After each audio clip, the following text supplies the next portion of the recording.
semuanya, kembali lagi dengan saya Niwayan Mutriani dalam video statistik deskriptif.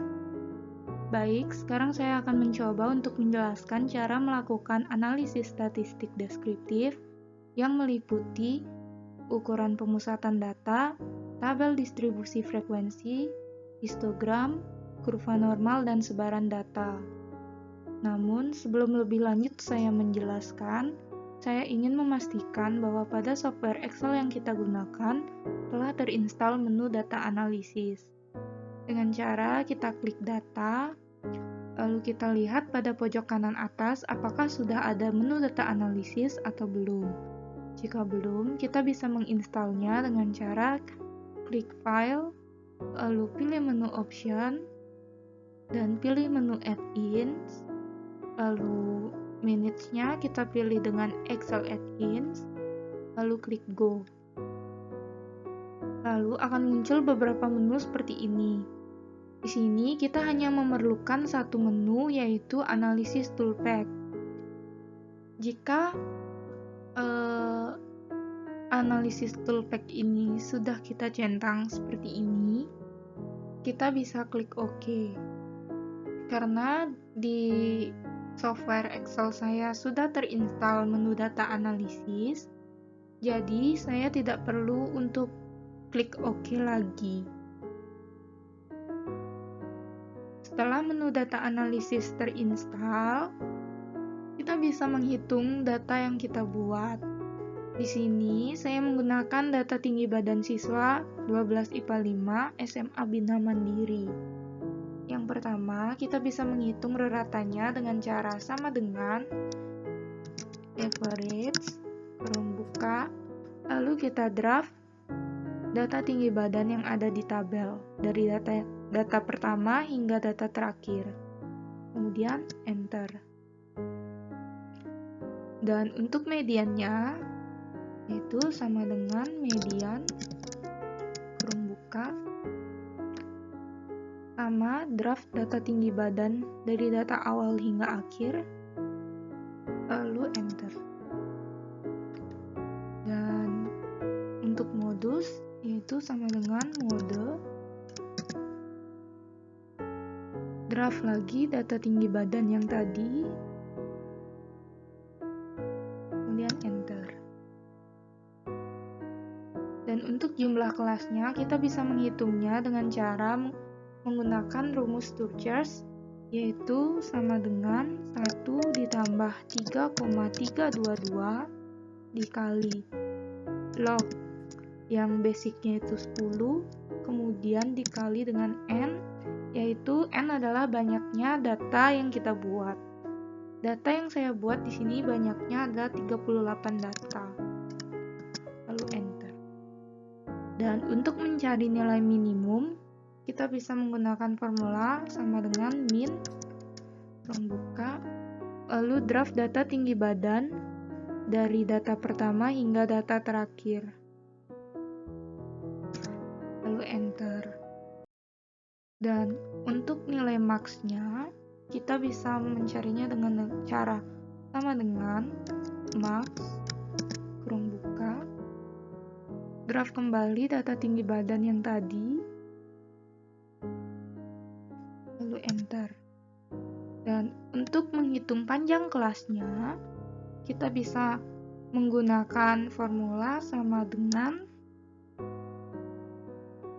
nilai maksimum dikurangi dengan nilai minimum, lalu dibagi dengan jumlah kelas, kemudian enter. Dan untuk standar deviasinya, kita bisa menggunakan formula sama dengan STDEV, lalu draft data tinggi badan dari data pertama hingga data terakhir, lalu enter. Nah, di sini kita sudah mendapatkan semua data, yaitu rata, median, modus, dan untuk keperluan membuat tabel distribusi frekuensi, ada jumlah kelas, nilai minimum dan nilai maksimum, panjang kelas, dan standar deviasi. Baik, setelah itu, sebelum kita membuat grafiknya, kita harus menghitung z-score-nya terlebih dahulu untuk melihat distribusi normal masing-masing data, yaitu dengan cara sama dengan, lalu formulanya norm distribusi, membuka, dan untuk X-nya yaitu pilih data yang kita mau hitung, lalu koma, min yaitu rata, pilih sel rata, dan kemudian koma, standar deviasi, kita pilih sel standar deviasi, lalu untuk kumulatifnya kita pilih false. Nah, untuk mempermudah kita menghitung data-data selanjutnya hingga data terakhir, kita bisa menambahkan dolar pada menu min ini, yaitu dengan cara klik F4. Kemudian di menu standar deviasi juga kita bisa tambahkan dolar, yaitu dengan cara tekan F4. Kemudian kita bisa tekan enter. Nah, akan kita dapatkan besar data z-score yang pertama, yaitu dengan hasil sedemikian rupa ini. Dan untuk mempersingkat waktu, kita bisa menarik garis ini hingga ke data terakhir.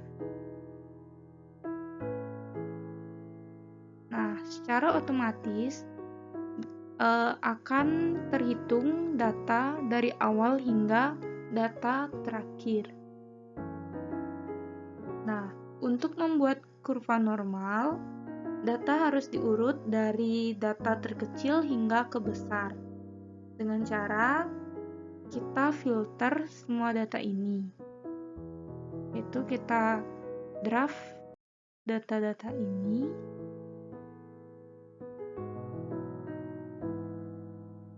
yaitu kita klik data, lalu klik filter, dan kita urutkan berdasarkan data tinggi badan, yaitu pilih menu sort smallest to largest. Nah, data akan secara otomatis terurut dari data terkecil hingga ke besar. Baik, sekarang kita akan membuat tabel distribusi frekuensi. Sebelum membuat itu, kita harus menghitung kelas intervalnya terlebih dahulu. Untuk di data pertama ini, di bawah kelas interval ini, kita tulis nilai minimum dari data kita, yaitu 155.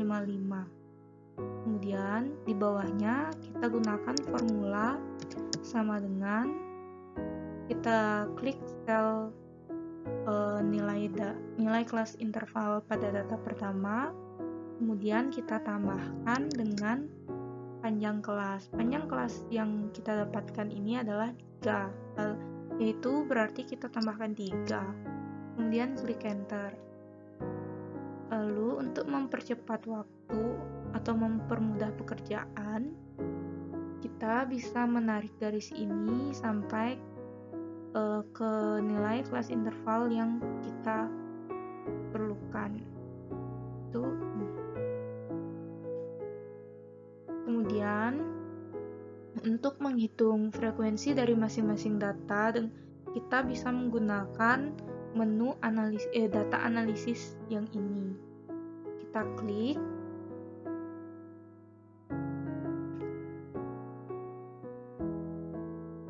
lalu kita pilih menu histogram, lalu kita klik OK. Kemudian untuk input ring-nya kita isi dengan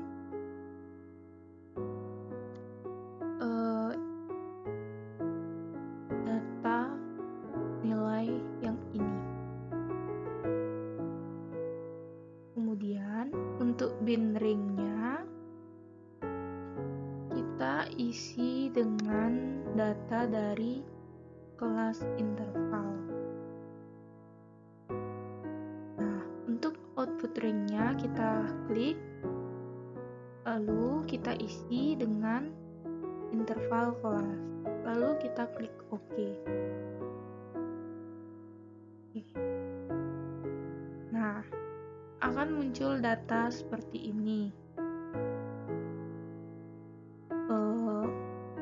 Untuk memastikan jumlah banyak data kita benar, kita ganti dulu more-nya ini dengan jumlah. Kemudian ini kita ganti dengan menggunakan formula sama dengan sum, lalu kita draft data frekuensi ini, lalu enter. Dan ternyata jumlah datanya sesuai dengan data yang ada di tabel, yaitu 38 data. Kemudian kita ganti bin ini dengan tulisan interval kelas.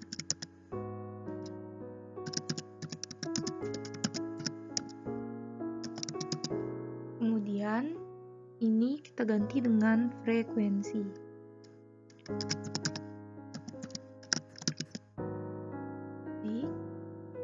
Dan ini kita ganti dengan 155 karena panjang kelas kita ada 3, yaitu kita ganti sampai 155 sampai 157. Kemudian 158 sampai 160. Kemudian 161 sampai 163.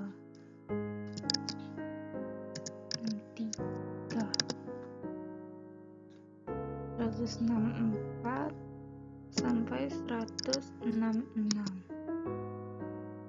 dan 167 sampai 169 dan sampai 172 dan 173 sampai 175. Kemudian untuk ini 176 sampai 178. Nah,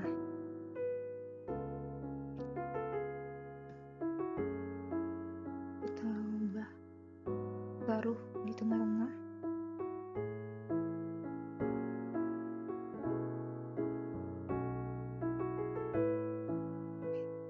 Taruh di tengah-tengah.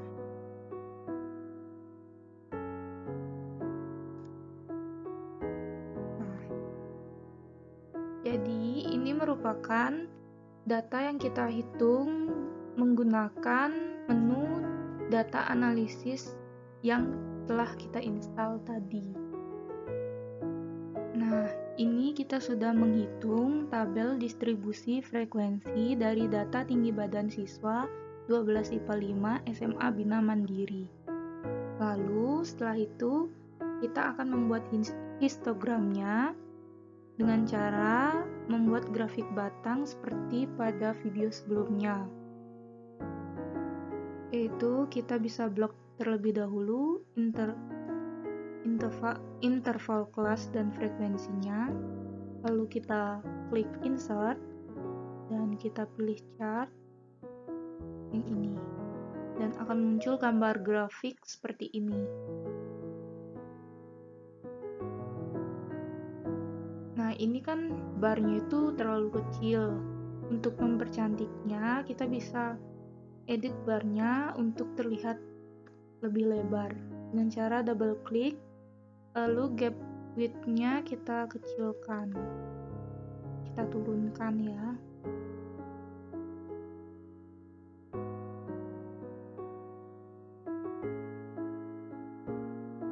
Nah, kita turunkan seperti ini.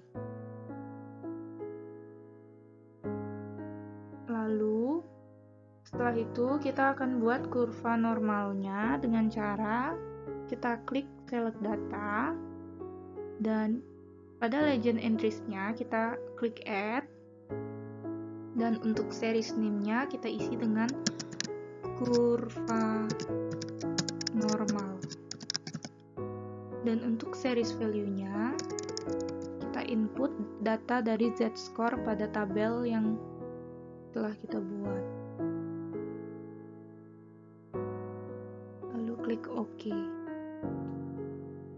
Nah, kemudian untuk horizontalnya kita edit dan kita isi dengan data tinggi badan dari siswa 12 IPA 5 SMA Bina Mandiri.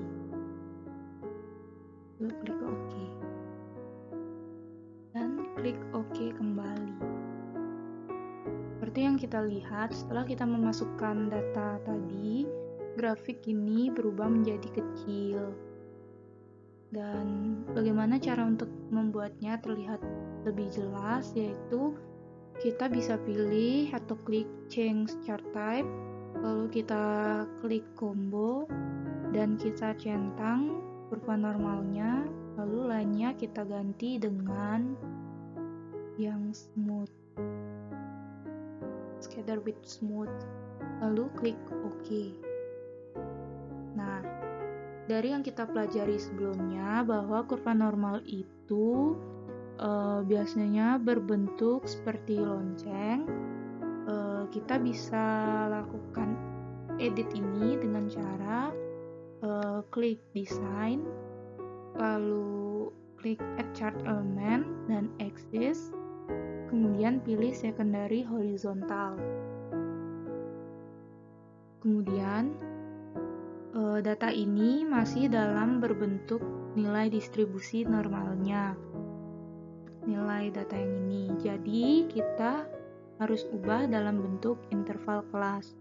Caranya kita pilih select data, lalu kita pilih frekuensi dan kita edit ini isikan dengan nilai dari interval kelasnya. Lalu kita klik OK dan kita klik OK lagi.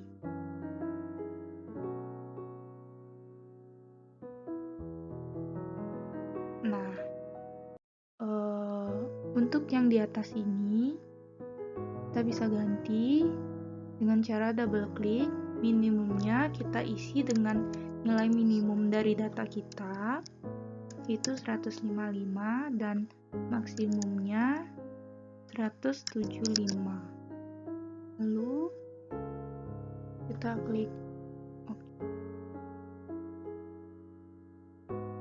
Namun data ini tidak kita perlu untuk diperlihatkan lagi. Jika kita ingin untuk menghilangkannya atau tidak melihatnya, kita bisa ganti. Kita bisa samarkan dengan cara double klik, lalu labels, dan ini kita pilih none.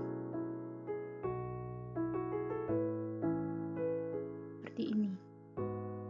Nah, ini merupakan grafik yang telah terisi kurva normal. Sekarang saya akan mengedit grafik ini agar terlihat lebih cantik.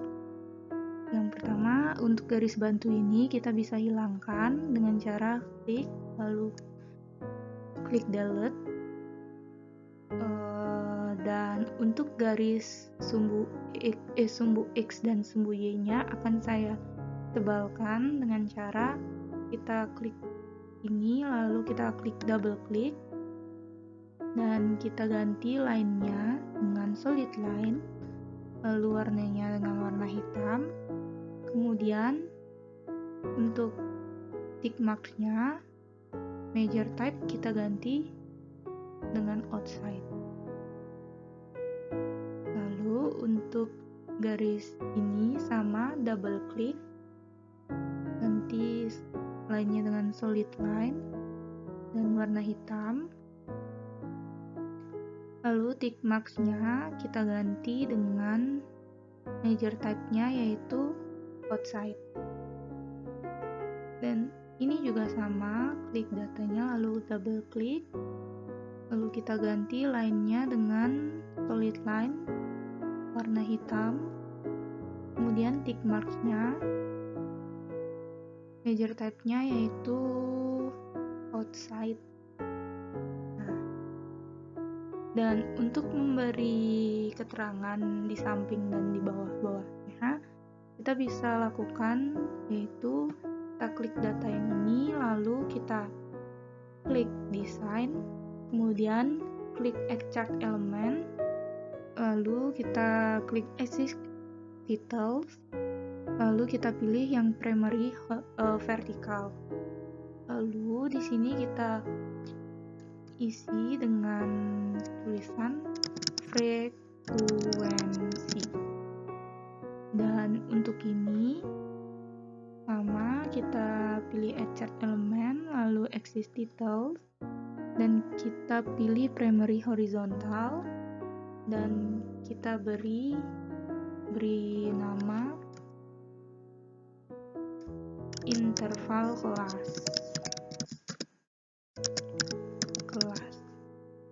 Lalu ini juga sama, klik add chart element, axis details, kita pilih yang secondary vertical. Lalu kita ulang ya, kita klik axis details, secondary vertical,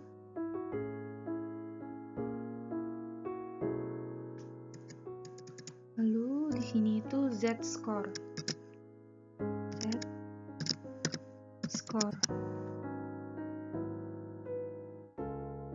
Nah, untuk judul di atas grafiknya kita bisa beri dengan cara sama, klik add chart element lalu pilih chart title lalu pilih above chart dan kita berikan nama distribusi tinggi badan siswa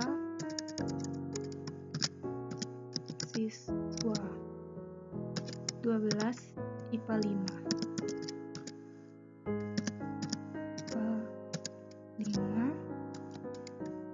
SMA Bina Mandiri.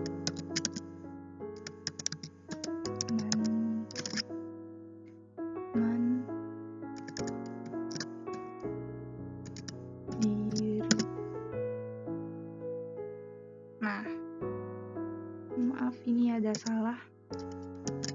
Nah, lalu untuk memperjelas kita bisa hitamkan tulisan ini dengan cara pilih ini hitam, semua hitam.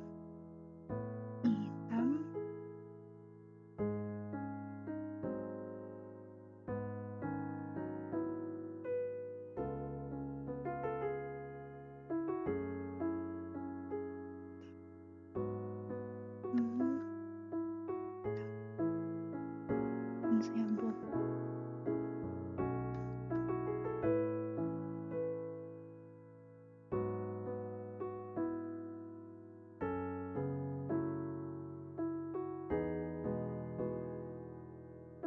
jadi ini dia gambar grafik histogram dan sudah berisi kurva normalnya.